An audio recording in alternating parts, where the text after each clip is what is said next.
Well, guys, it's about less than 2 weeks before the pre-release of Starfield is going to be hitting downloads. So I don't like to get all, let me go out and run out and get a pre-pay for something.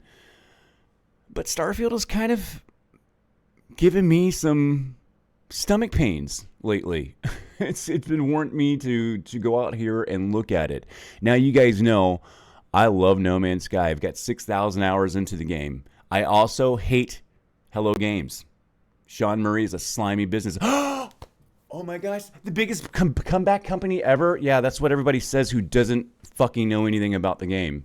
I've been digging into No Man's Sky file system for the last 7 years, and I tell you what, as much as I love the game, seeing what Sean Murray and Hello Games has done behind the scenes to the file systems and how they've shammed it out and down everybody's throats and didn't say anything to anybody, no communication about any of it, it's been kind of sad to watch, man. So, Starfield is the next game that might be able to scratch the itch to where I want to be a spaceman. And the company seems like, I kind of like the other guy better already. He's communicative, but Sean was too in the beginning, but this guy is not, it's not his first rodeo. All right. The guy's been already hit before. I mean, Bethesda's already been through this, they're seasoned with dumb people. Sean didn't know how to handle dumb people, and well, he let dumb people really take over his game. I don't think Starfield's going to do that. All right, so there's a few of issues that I had with Starfield that I wanted to make sure first, okay, was the spec requirements, okay, and the modding and how he was going to just deal with the game and with the people. I wanted to make sure before I let the twingle in my balls take over the rest of me, okay? But now I'm feeling like I'm pretty certain that I'm probably going to be one of the people that are pre-ordering this game and playing it ahead of time. I have a lot of reasons why I want to get into this game on the same level as No Man's Sky, okay? First of all, they have like a very high standards for their minimum specs. Let's see their minimum specs here. And I think their minimum specs are really shooting for a 4K or a 1440p settings. So this 1070 Ti is kind of like they really set the bar high on this, I think. Probably higher than it needs to be. I think these minimum specs are for 4K or 1440p. And if you're at 10K, 1080p anyway, that you'll probably be okay. Another thing to notice here is the DirectX. Their API is a DirectX. Now, this is not a big surprise, being that it's going to be a big deal for Microsoft. This game is going to be a big Microsoft collaboration. This game is going to try to tie in their Xbox Game Pass experience, and this is supposed to ignite the Game Pass experience, because you could pay $60 for the game or buy the Game Pass. And I think that's their whole thing with Microsoft, makes this game release a bigger deal than what it is. And I like that they've taken their time, and I think the game is going to be ready, and I think they have a lot on the line. Microsoft is in on this. It's a big deal. I like seeing DirectX. Now, this is a biased reason for me. I don't like Vulkan API. I like DirectX 11 probably better. I get more performances out of DirectX 11 than 12. We'll see about this. I also am interested in SLI.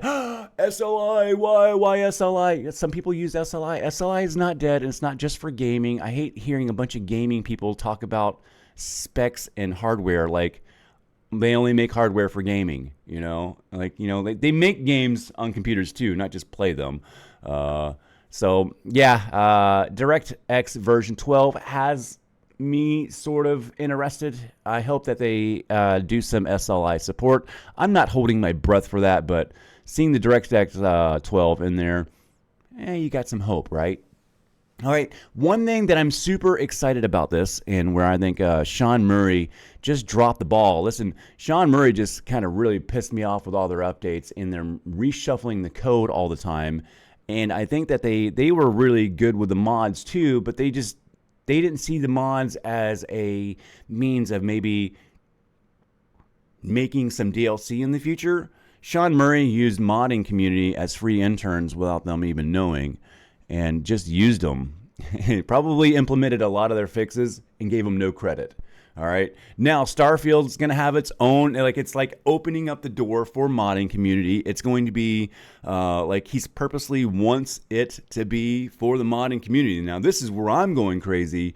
I am going to mod this game like crazy because you guys know, like, I'm gonna, like, 1,000 biomes in Starfield. Well, you know, we're gonna mod that into 10,000, right?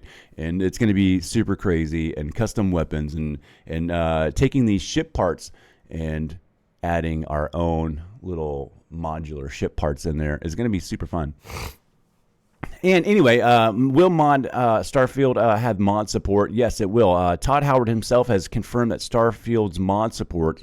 Our plan is to have a full mod support like our previous games. Yeah, some of the best games are, he knows that the best games are super mod support. And not only that, I think he even said something about, maybe even doing a collaboration with the modding community as a DLC.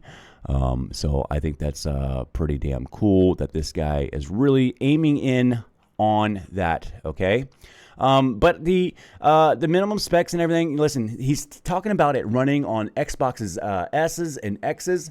They're going to frame lock it at 30 frames. So this minimum spec stuff is really cool because, well, No Man's Sky took the other approach. They were like, well, it really is going to take a 1070 Ti to run this game. Can we dumb it down enough to run it on a 680 so everybody can play it, and let's make the game meaningless? Yeah, that sounds good. Sean Murray said that. But this guy over here, over at Bethesda, making Starfield, says, well, you know what? To protect ourselves, maybe we should really make the minimum specs really high. That way we don't piss everybody off in the very beginning. And I think that's what we're seeing here. So the whole tactics that they're taking to approach to release this game is like the very opposite of what Sean Murray is doing. Their approach to the modding community is like they're putting us up on a pedestal.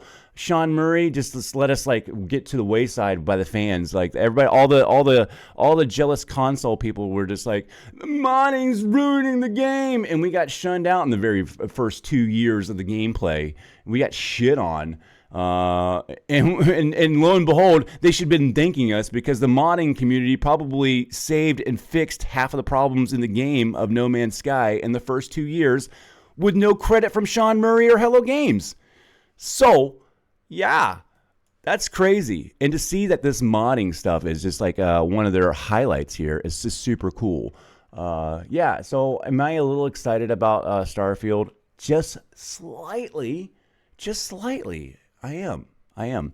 What I did find was weird was their press kit. I went to go look for their press kit so I could get all my neat little overlays up there.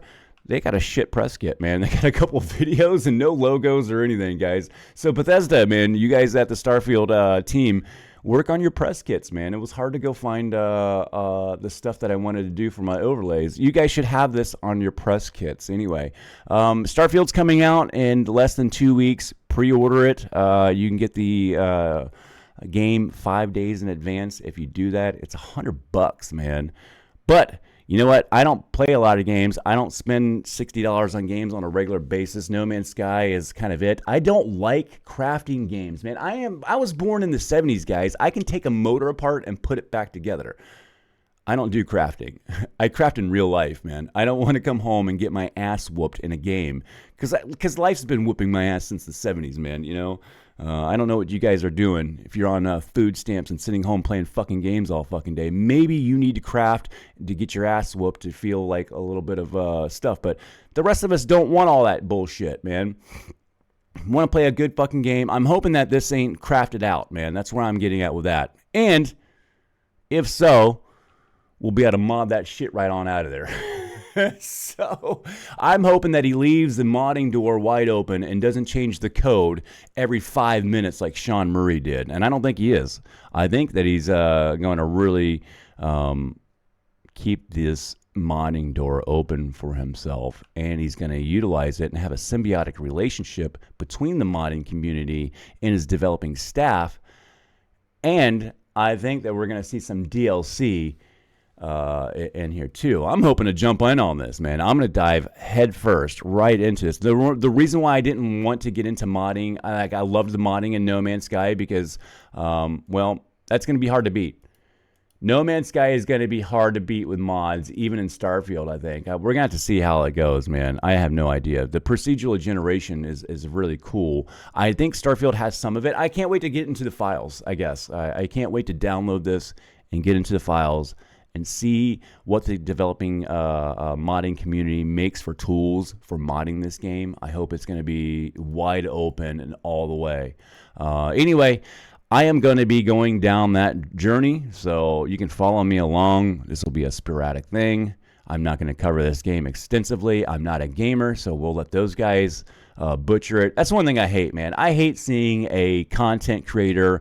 Let's see. Jason Plays just got the game for free from the developing company. Do you think Jason Plays is going to come out and say anything bad about anything?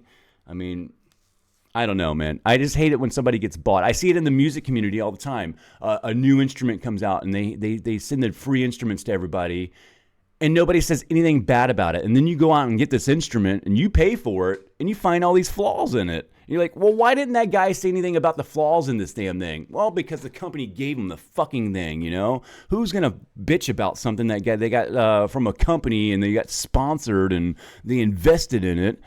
Anyway, I pay for these things. I invest in them myself. And I'm going to speak, truth about them, which never really goes really great on a YouTube channel. So everybody wants to be lied to and told that everything's fine. When you start speaking ill about shit and try to warn people, they're like, I don't know, man. It's like, I don't get it, man. I don't get consumers out there today. Anyway, we're going to be dissecting this game as a consumer who paid for it. And, well, you guys know I don't go easy on anything, and I'm not going to sugarcoat anything with this game. We'll see it. We'll see if it lives up to the No Man's Sky. The one thing it's never going to live up to No Man's Sky. It's going to be super lonely. But the multiplayer No Man's Sky is so broken that almost doesn't really work. It is lonely too. So, there's this fake hope of congregating in No Man's Sky. It just doesn't work. It almost pisses you off more that it says that you can do it, but you can't. Anyway, hit that like and subscribe. I'll see you guys on the next video.